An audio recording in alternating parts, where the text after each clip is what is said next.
മഹാരാഷ്ട്രയിലെ അമരാവതിയിൽ പ്രായപൂർത്തിയാകാത്ത പെൺകുട്ടികളെ ലൈംഗികമായി പീഡിപ്പിക്കും, ഇവയെല്ലാം ദൃശ്യങ്ങളാക്കി പകർത്തി പ്രചരിപ്പിക്കുകയും ചെയ്ത കേസിൽ 3 പേരെ കൂടി പോലീസ് അറസ്റ്റ് ചെയ്തു. ഇരകളായ കൂടുതൽ പെൺകുട്ടികളെ കണ്ടെത്താൻ അന്വേഷണം വ്യാപിപ്പിച്ചിരിക്കുകയാണ്. മുഖ്യപ്രതി അയാൻ അഹമ്മദിന്റെ വീട് പൂർണ്ണമായി ഇടിച്ചു നിരത്തുന്നതിന് മുന്നോടിയായി കോർപ്പറേഷൻ നോട്ടീസ് നൽകി.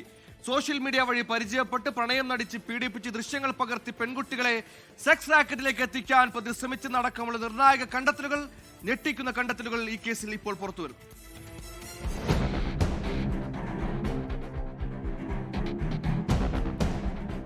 നൂറിലേറെ പെൺകുട്ടികളെ 19കാരനായ അയാൻ അഹമ്മദ് പീഡിപ്പിച്ചെന്നാണ് പോലീസ് കരുതുന്നത്. പുറത്തുവന്ന ദൃശ്യങ്ങൾ പരിശോധിച്ചതിൽ നിന്ന് 8 പെൺകുട്ടികളെ പോലീസ് ഇതുവരെ നേരിട്ട് കണ്ടെത്തി. 18 വീഡിയോകളും 32 ഫോട്ടോകളുമാണ് പോലീസിന്റെ പക്കലുള്ളത്.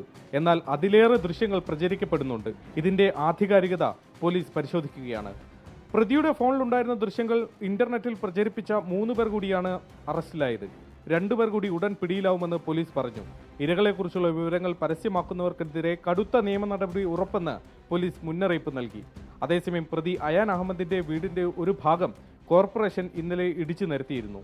4 ദിവസത്തിനകം രേഖകൾ ഹാജരാക്കിയില്ലെങ്കിൽ മുഴുവനും ഇടിച്ചു നിരത്തുമെന്ന് കോർപ്പറേഷൻ നോട്ടീസ് നൽകി. പ്രതിക്ക് മജ്ലിസ് പാർട്ടിയുമായുള്ള ബന്ധം പുറത്തായതോടെ രാഷ്ട്രീയ വിവാദവും കനത്തു. 24 മുംബൈ.